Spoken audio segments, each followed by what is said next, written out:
All right, welcome back to Corporate Counterculture, and today we have an interesting one.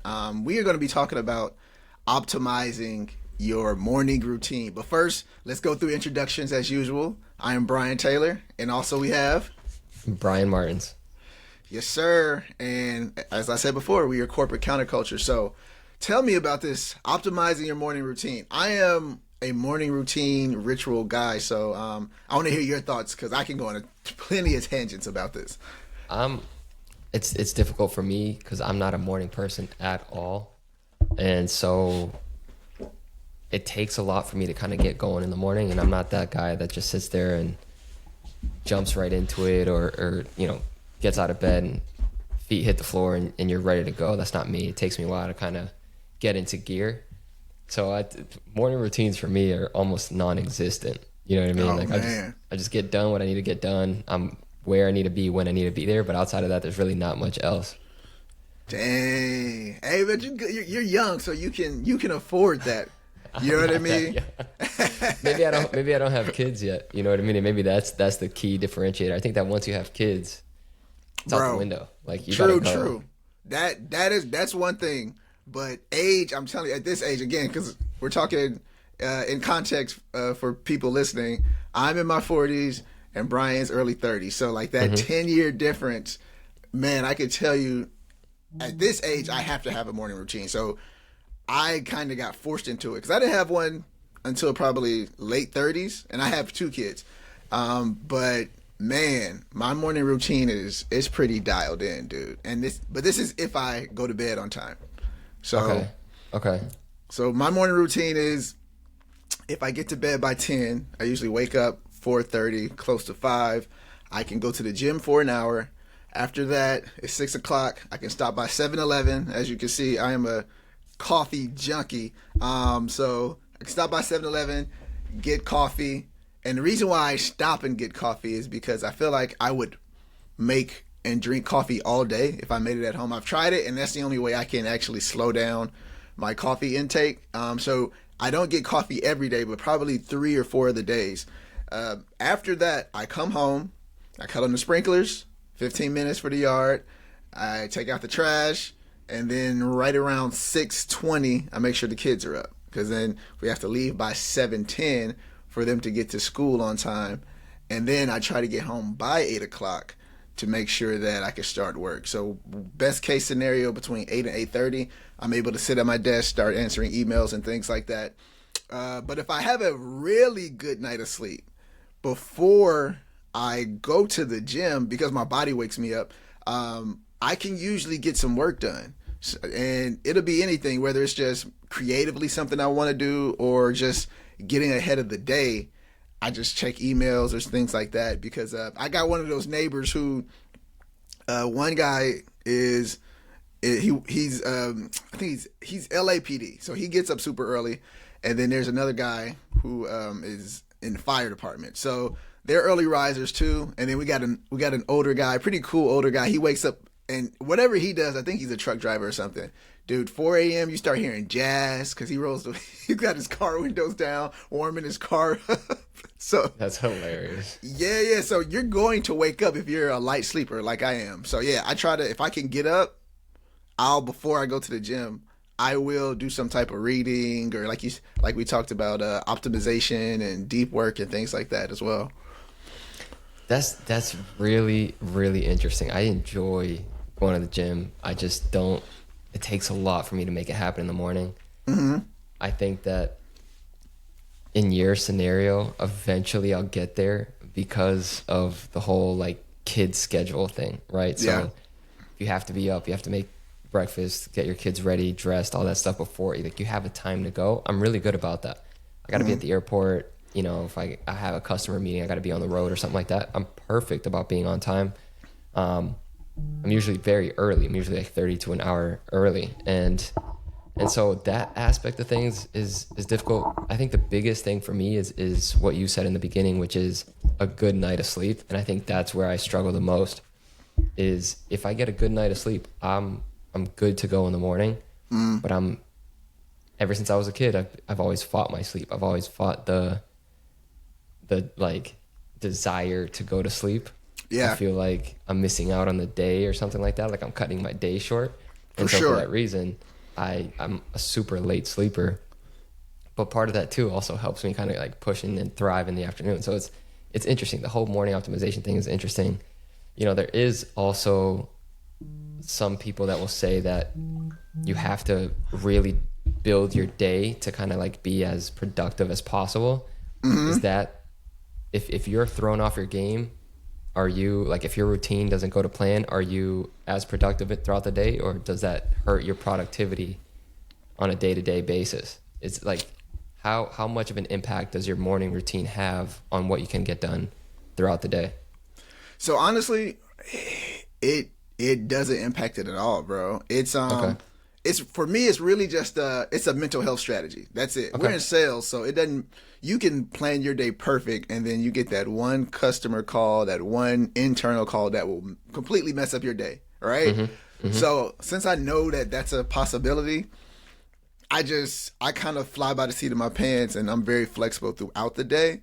But if I can just start the day where I feel good and I feel present within the day, then I'm cool, man. Because That's interesting. everything after that is going to, it's, dude. I mean, unless you work for yourself, and even because I even thought about that. If I did the type of work I did at our job as a consultant, you're still not really working for yourself. So Yep. regardless of how it's structured, my day it's going to have some interruptions. It's not going to go fully as planned. So for me, it's just being mentally prepped, internally feeling good, and then that's kind of where I start my day. Okay. So I'm hearing, if you're able to get through your morning routine, wake up when you wake up automatically, Yeah, hit the gym, get what you need to get done, get your kids up and out on time, and then be back on time. That puts you in a good place mentally to just take on whatever comes at you. for sure, Okay. Okay. for sure, bro. I think, That's yeah, that's interesting. That's interesting. But at the end of yeah. the time, at the end of the day, it still starts with like how your night of sleep went, right? Yep, yep. Okay. That's And that that's where I think I have a lot of room for improvement personally. Yeah. And the only reason I say that because I was also in marketing before sales, and then I went back to sales and went back to marketing. So I've gone back and forth. When I'm in marketing, oh dude, I stay up late as possible because there's nothing, your day is going to be your day for the whole week. There's no Okay. you know what I mean? Yeah. There's nothing that's going to change how much you make, that's going to change what you have to do. Your project is due at the end of the month or at the end of 2 weeks or whatever it is. You're working with people internally, and that's about it, right? So the job was so static that I didn't necessarily need a morning routine because there weren't many interruptions that would mentally or physically throw me off. But I think with sales, like my morning routine is super important. Yeah, that puts a big emphasis on structuring your day too, though, right? Like in terms Yeah. of just how you get through certain tasks as the day progresses. Do you have any rhyme or reason to how you structure, you know, responding to customers, scheduling calls in a certain time of your day, having a wind down at the end of the day? Do you have any sort of structure in that type of day-to-day schedule? Yeah, so I try to work within the frame of answering customers within 24 hours. Like that's my thing. So a lot of the stuff I have to say, hey, whatever they're sending me, do they need this answer right now? And I have to kind of train them to also understand that I have other clients, right? So I do my best to answer them within a accelerated time frame, but also a very reasonable one. And so for me, internal things are always first because that's who pays the bills. And so so I can have an awesome, huge sale that's going to be very good, but if I get a call about Salesforce or my notes and things like that, it kind of just erases all the work I'm doing.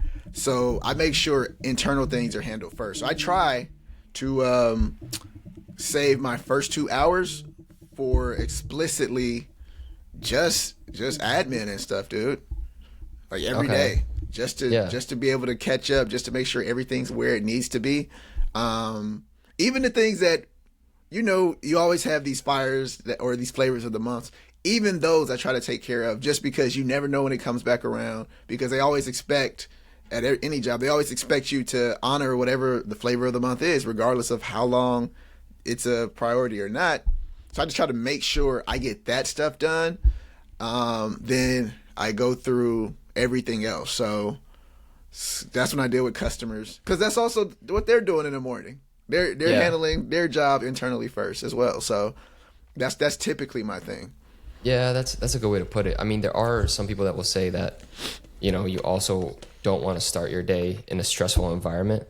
And so if checking email, checking Slack or whatever might be a stress inducer, then maybe you might stay away from that. But for me personally, I'm with you. I rather start my day cleaning up the slate so that like the rest of the day is built off of a clean slate, right? And then we can attack the longer projects and things like that, the longer, customer items that might take a little bit more research and might be more involved. But like if for me personally, I wake up and I'm honestly answering emails or checking emails at least like straight from bed. Yeah. Like I reach over, look at my phone, okay, kind of what am I tackling or whatever. And then I'll come into my office and I'll say, okay, let me answer this, answer that, get on with just kind of closing a few loops. And then I'll be able to, okay, now I have this larger portion of this project that I needed to hit, right? I need to run these numbers. I need to look at these different scenarios to be able to prepare for this meeting later on. So I try to keep all of these things kind of in order, but I'm not the type of person that's particularly like, I don't particularly get stressed out, right? Just because I have emails or something like that. It's just one more thing I got to attack. I did for a long time. I did do like morning blocks and afternoon blocks for certain things, just like having a half hour in the morning just for emails and literally blocking out my calendar so that nobody else would, just hit me with a Zoom invite or something like that in that morning block. And the same thing in the afternoon, like the wrap up of my day, plan for the next morning, or, just kind of keep that as a buffer for anything that needs to be done by a certain deadline.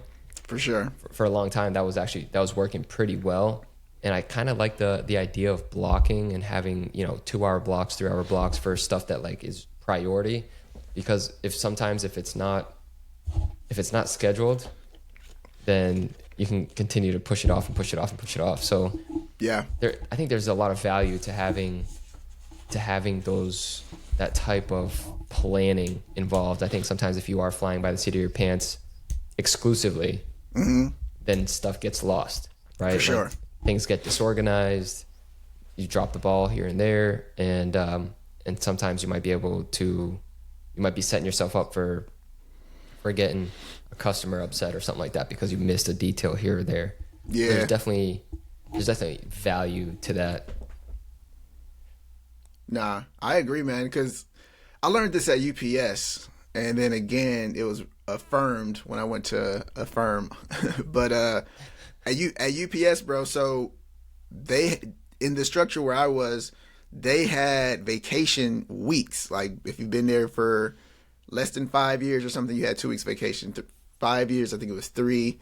Then 10, it became 4, and then 15 or something, it became like 5 or something. So you have people who had like 5-6 weeks of vacation plus sick days and all this other, plus holidays. So they would be gone almost a week out of every month when you think about it.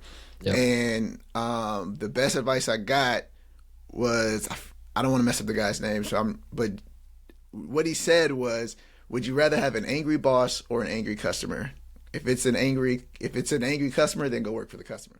He said, if your answer is an angry customer, then go work for that customer. But you don't want an angry boss more than you want an angry customer. So I was like, all right, interesting, got it. And because with my bosses being gone so often, eventually VPs and other leadership would have to ask questions. My boss is not there. They have to look in certain systems or ask me. All that stuff has to be dialed in so that whenever somebody needs something from you, you're ready to go. And so that was my first lesson in, all right, the company first, regardless of what they tell you as a customer facing employee, company first. And then when I went to a firm, we had a Spain arm, and then we had everybody across the country. So we had a synced quiet hours, which for me on the West Coast was like 11 a.m. to 12:15 or something, where nobody could do a meeting or anything. Everybody got work done, and nobody could talk to anybody during that time. So I learned, okay, cool. You got to do deep work, schedule blocks like you said, and get work done. And then the rest of the day, all the flexibilities of the job, you can take care of in between. But yeah, man, no, the morning routine for me, that's like baked in, bro. That's really good, man. I like that a lot. Sometimes it's the little things that just set you up for success. I mean, my own wife will say the one thing she values the most out of her day is waking up and quietly enjoying her cup of coffee. Oh, that's dude. it. Yeah, If every day you have that one reliable thing that you can look forward to, you can enjoy, and it sets the pace for the rest of the day. Doesn't matter how simple it is. And I think that's the beauty of it, right? Like, is it a cup of coffee? Is it, watering your grass? Is it going to the gym? Some people enjoy reading the paper. Some people enjoy just kind of like scrolling, getting some of that fix out of the way. Yeah. And then some people even enjoy starting the day with like learning something new or my sister for a little bit was on a bender of what was it, like the stoic what's that thing called, stoicism, like the stoic mindset. Like stoicism, and like the stoic mindset, and like there's a daily a daily passage or whatever it is that they would do. You kind of sit on that for a little bit. So like little things like that, I think there's tons of value to consistency more than anything, right? Like, it is, bro. It is. If you can consistently count on that putting you in a good space, doesn't matter what it is. For sure, bro. Everybody's got a slightly different routine. Some people enjoy just getting in their car and going to Dunkin'. I worked with a guy that he went to the same Dunkin' every single day at the same time every single day, and that's not a Monday through Friday thing. It was every 7 days a week, including Thanksgiving, including Christmas, including New Year's, and on those holidays he'd like tip him $20 or whatever, but it was always the same place, same morning, same time, and that was his thing. He's like, dude, I wake up, whatever it was, shave or whatever, get dressed, go to Dunkin'. Doesn't matter what day of the week it is. Dude, I love that, man. If that works, then that works. You know what I mean? There's no arguing with something that's going to be working, but it is very interesting. Some people, I feel like on the social media side of things, like it got romanticized and it got kind of, too involved, right? Like people be like, okay, well, I'm going to wake up and I'm going to stretch, and then I'm going to work out, and then I'm going to hydrate, and then I'm going to read. And then I'm like, your morning routine becomes this like 4 hour thing. Yeah. But there's other people on the flip side of that, right? That aren't just trying to be like the next guru. And I take somebody like Alex Hormozy. I think we were looking at this where he just says, I make the room as dark as possible. I get my coffee, I get my earplugs, and I get to work. Like, that's it. That's when you have the clearest mindset. For sure, man. It's, man, morning routines it's just, for me, it's just a way of saying, are you in control?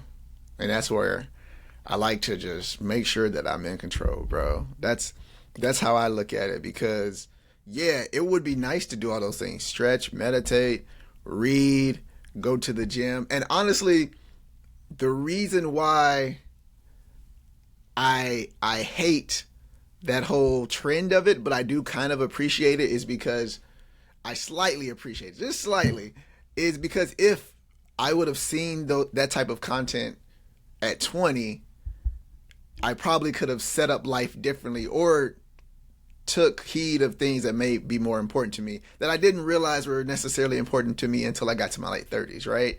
So once you start thinking, body, mind, you know what I mean? Once you get into work, then they're giving you all these great books you should read. I'm like, man, I should have read this before I took this job. Right. Yeah.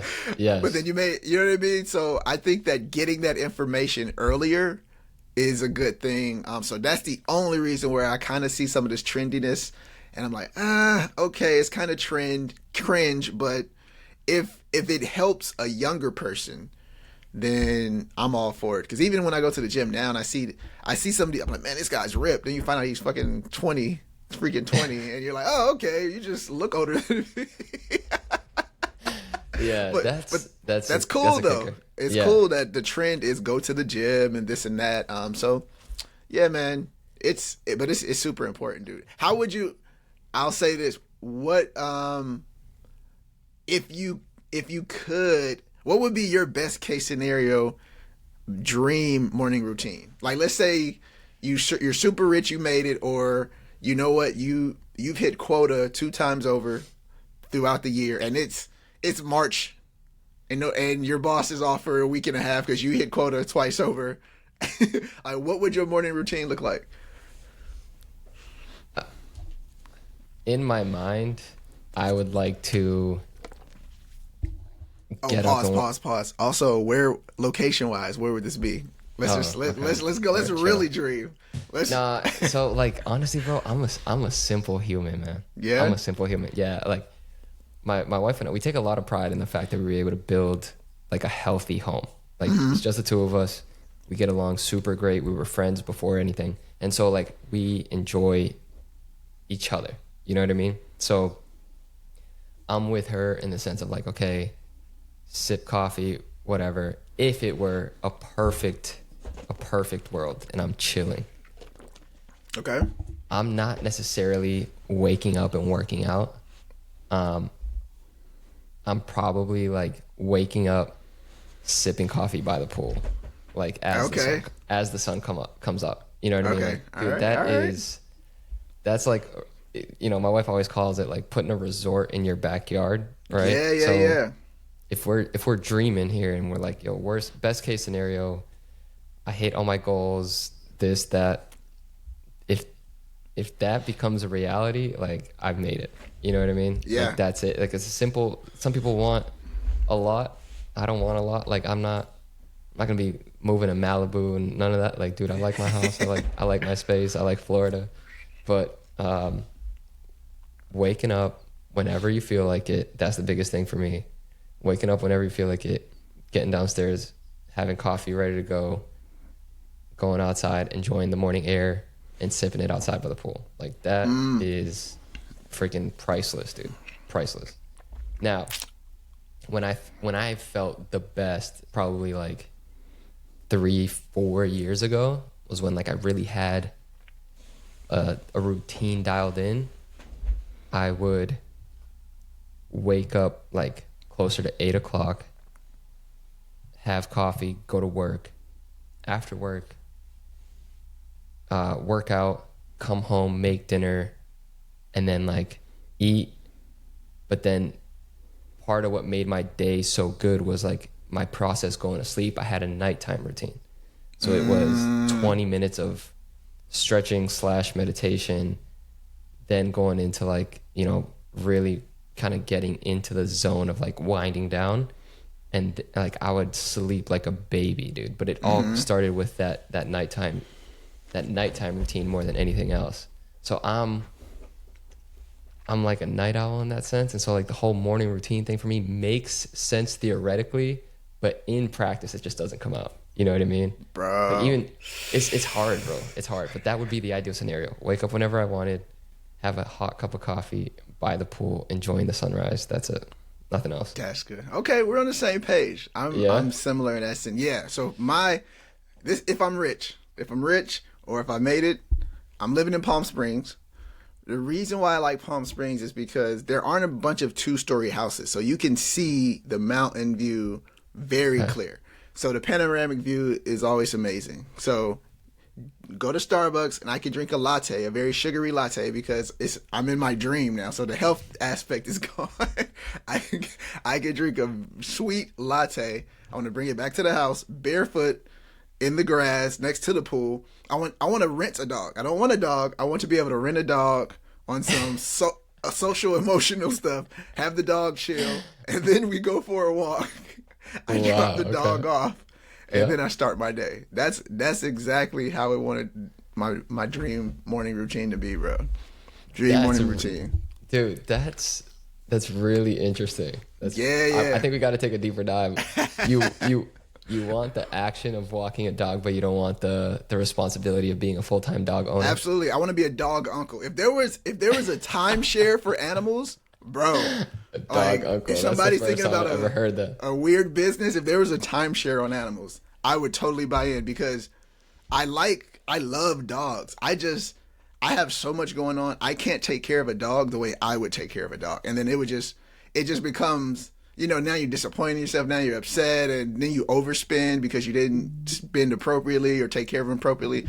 So for me, dogs are one of those things where if you have one, you have to really take care of it. So That's interesting. since I can't take care of a pet the way I think I'd like to, I totally buy in on like, yeah, man, bring the dog over. I'll take him for a walk in the morning. Really? I'll feed him. Yeah, for sure. Dude, For sure, bro.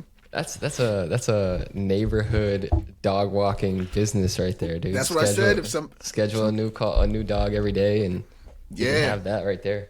Yeah. That's hilarious. Now, here's the thing. I used to be a night owl. Now my night routine though was dialed in. Yeah. So I'll give you. So after I did everything and came home and I'm thinking about going to sleep, this is about 2 hours out of going to sleep. Hot tea. Gotta have chamomile tea. Then watch comedy to relax myself. After that, steaming hot bath. After that, stretching. Then, calm the magnesium citrate. Yes. Yeah. So 11:45 magnesium citrate. Then the Andy Griffith Show. So I could fall asleep to Andy Griffith, and I'm falling asleep with a weighted cooling blanket on. Yeah. And I'm not waking up until it's time to put my clothes on to go to work. So it's like a full 7.5 hour stretch in zombie mode, like Yes. weighted blanket. Yes. And I'm gone. Yes. So I still have the weighted blankets. My kids use them now, and so that's how I used to love that. Going to bed late and waking up when it's time to go to work. That used to be my favorite thing to do. So, it's always been like in the back of my mind where like the night owl thing isn't going to last long, right? Because kids operate on an early cycle. Yeah. Like eventually, like kids, especially in Florida, because like where I came from in Massachusetts, high schoolers had the early day and they were home early. In Florida, it's the younger kids have the early day. The younger kids are at the bus stop before the sun's even up. They're at the bus stop at like 6 something, but they're home at like 1. Yeah. And the high for sure. schoolers don't leave until like 9, and they're not home until 4 or 5. And There's so, some science behind it too, where they say like there is, yeah. It makes sense here more than it did. I remember being in high school in Massachusetts and being freaking miserable. Like, why am I up at 6 o'clock every day? Yeah, You know what I me mean? too. And then you have sports, and then you have work, and then you have homework. Yep. And I barely got any sleep, but I understand that like in general I'm gonna need to change that routine, and so I've dabbled in trying to develop a morning routine, trying to wake up and work out and stuff like that, but I fall into the trap of not falling asleep when I need to fall asleep, and then it's like, okay, I push it off and push it off. Like I'm supposed to be asleep at 10, that becomes 10:30, becomes 11, then I'm asleep at 11:30, and now I'm trying to wake up at 5:30, 6 o'clock, and I'm not rested, and then it makes me miserable the next day. It ends up being this downward spiral, and it just doesn't, dude. I haven't been able to find it. Dude, I'm telling you, I could. For a little bit, I'll admit, when my wife and I were on the same page was when she had a routine where every morning she had to be up at 5 o'clock. And I was like, okay, you have to be up and make coffee. I'm going to wake up with you getting up and showering anyways. So then I developed that morning routine. And for about a year to 2 years, I had that morning routine dialed in. Wake up, foam roll, hit the gym, come back, have coffee, then start my day. Yeah. I felt pretty good, but I was asleep by like 9 o'clock. Dude, I can help you get part. there, man. I'm telling you, I can help you get there. That is my specialty, like the feng shui, the vibes.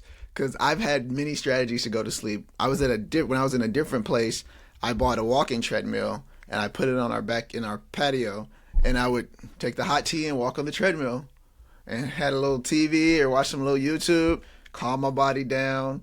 That would help me get there. Or I would do another thing. What was the other thing I did that helped me for a while? Oh, if you lay, this is weird, but I got this from his chiropractor. If you lay on the floor with your feet elevated onto the couch, Yeah.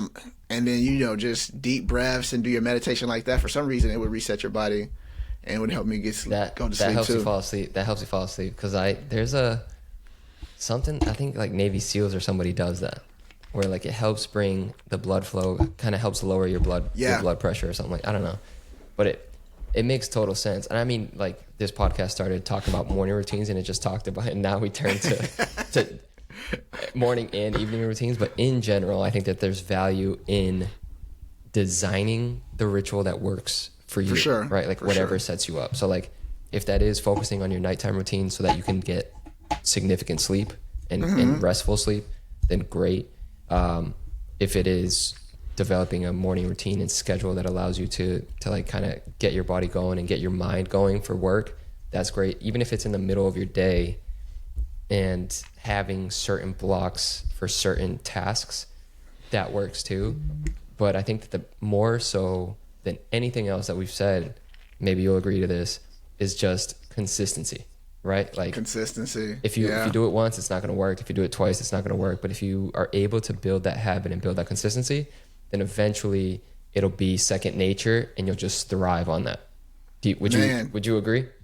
No, for sure, dude. I think consistency is probably the most important thing for any routine, because once you get to a level of consistency that is just easy, then it starts to take care of itself. There's like that rough, rocky stage of I'm doing it, but I don't feel good. And then eventually it becomes some sort of muscle and mental memory where now you're just dialed in and it becomes a lot easier and you're doing it without thinking. So yeah, I think consistency, even though it takes the longest, is probably the most important thing.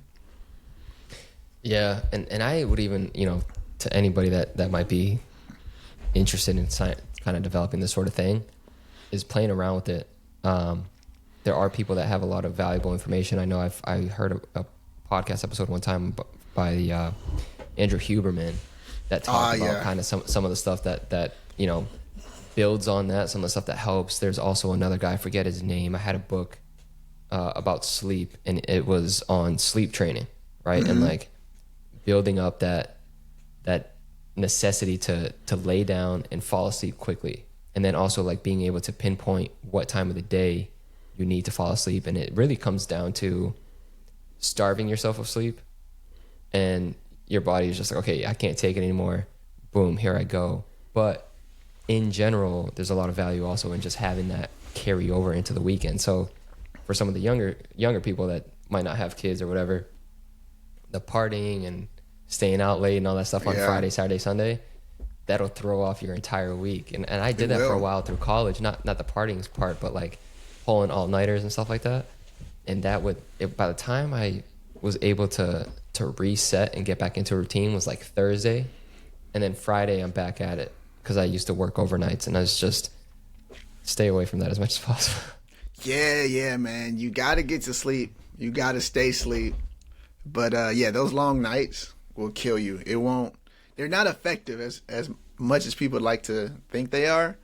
Working tired and then being tired throughout the day, it's terrible. It's a terrible strategy for a successful mindset, health, all that. 100%, dude. 100%. And I think that's all we got, right? I mean, anything else you want to leave the listeners with before we head off? Man, I would just say try different things. Like there's so many different ways that could work for you to have a successful morning routine. If you're a late night sleeper, if you're an early riser, there's a lot of strategies and just a lot of practical things.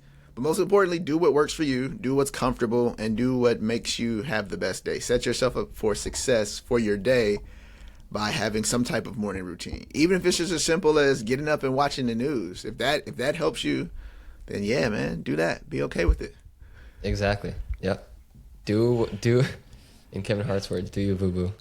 Figure it out. Do you boo-boo.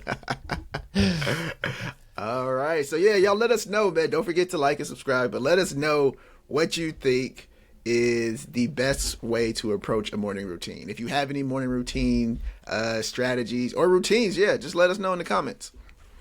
100%. Thank y'all for listening. Thank you.